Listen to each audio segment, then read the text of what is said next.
Hello friends, welcome to my channel.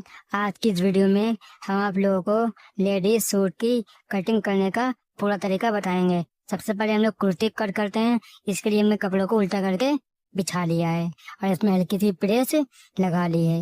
में यहाँ पर से एक सिंपल सी लाइन खींच देते हैं, जिससे कपड़े में जो भी खान होता है सब निकल जाएगा।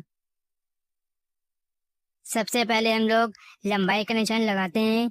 इंच टेप को यहाँ पर से पकड़ेंगे जहाँ से हम लोगों ने मार्किंग करी है, और पकड़ने के बाद में जो आस्तीन की लेंथ होती है जहाँ पे इंच टेप को रखते हैं, इनकी आस्तीन की लेंथ है 39 इंच। तो यहाँ पर 39 इंच मार्किंग कर देंगे और उसके बाद में यहाँ पर फोल्डिंग के लिए छोड़ देंगे 2.5 इंच या फिर 2 इंच। आप लोग अपने हिसाब से छोड़ सकते हैं। यहाँ पर हम 2.5 इंच छोड़ रहे हैं जो हमारे नीचे दामन की फोल्डिंग में चले। अब इसके बाद में आर्म होल का निशान लगाएंगे। आर्म होल का यहाँ पर निशान इनका आएगा 8 इंच पर। और उसके बाद में कमर की मार्किंग करेंगे। कमर यहाँ पे इनकी आएगी 14 इंच पर। अब इसके बाद में हिप की मार्किंग करेंगे। हिप यहाँ पर इनकी आएगी 22 इंच पर। अब इसके बाद में इन सारे निशानों को सीधा कर देंगे।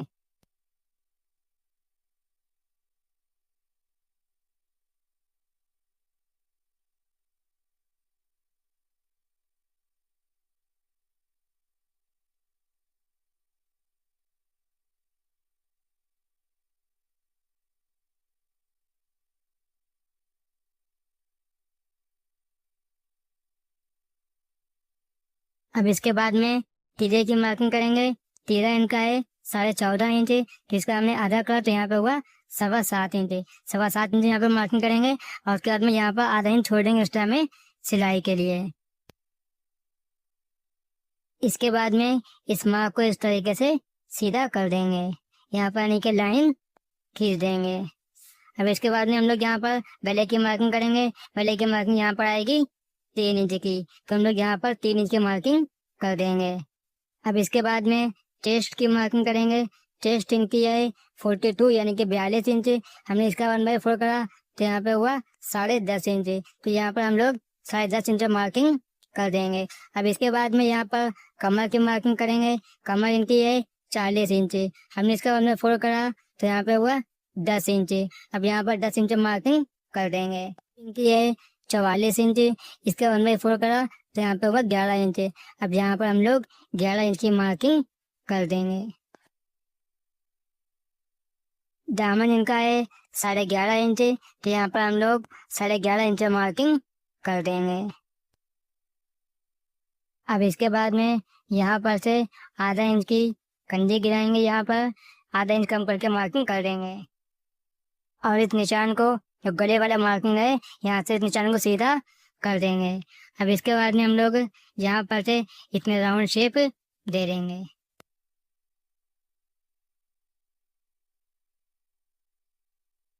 अब यहाँ पर इस शेप फंटी से सारे मार्कों को सीधा कर देंगे।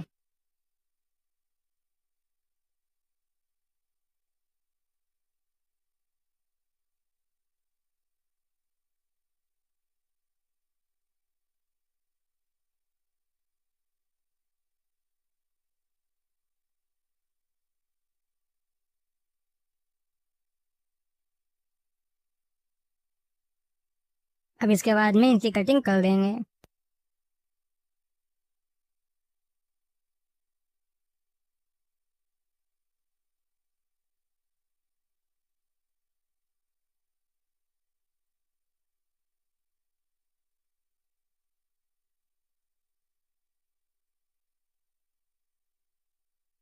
अब देखिए फ्रेंड, यहाँ पर आगे का पल्ला कट गया है। अब इसके बाद में बैक का पल्ला कट करेंगे। तो इसके लिए हम लोग क्या करेंगे, आगे का पल्ला जो कट करा है उसके ऊपर बिछा देंगे। बिछाने के बाद में ध्यान रखिएगा यहाँ पर से हम लोग बैक आधा इंच एक्स्ट्रा में कट कर रहे हैं, इससे हमारी कभी कंधी गिरती नहीं है। हम लोग यहाँ पर से बैक आधा इंच एक्स्ट्रा में कट करेंगे।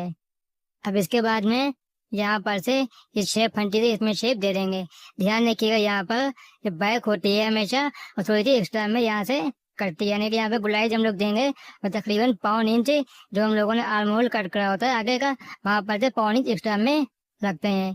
इससे हमारी फिनिशिंग अच्छी आती है। और उसके बाद में यहाँ पर गले की मार्किंग कर देंगे। गला 3 इंच है तो यहाँ पर 3 इंच की मार्किंग कर देंगे और यहाँ पर से ही हम लोग इसे कटिंग कर लेंगे।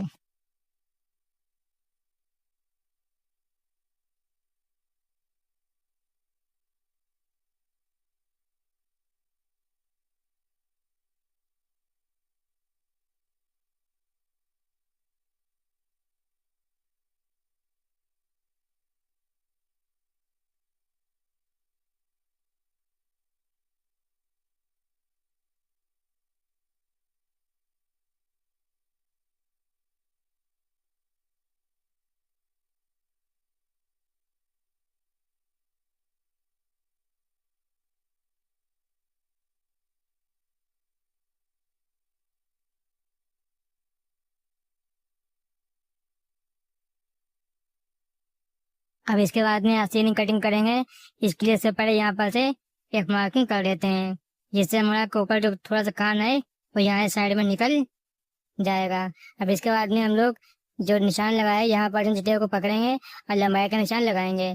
इनकी लेंथ है आस्तीन की साइड 18 इंच, तो यहाँ पर आधा इंच बढ़ा करके इनके 19 इंच पर लंबाई की मार्किंग कर देंगे। और इसके बाद में यहाँ पर 1.5 इंच छोड़ेंगे नीचे की तरफ फोल्डिंग के लिए। आप लोग चाहो तो ज्यादा फोल्ड करना 2 इंच भी छोड़ सकते हो। अब उसके बाद में यहाँ पर मार्किंग करेंगे हम लोग 3.5 इंच की, और उसके बाद में सारे मार्क को पहले सीधा कर देंगे।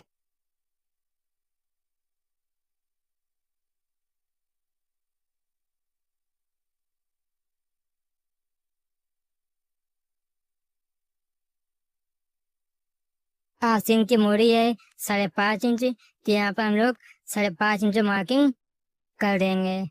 और इसके बाद में यहाँ पर हम लोगों ने आर्महोल कट करा था 8 इंच पर, तो यहाँ पर हम लोग 8 इंच की मार्किंग यहाँ पर भी कर देंगे। और इसके बाद में यहाँ पर इसे पॉइंट से यहाँ से इसको राउंड शेप दे देंगे और सारे मार्क को सीधा कर देंगे।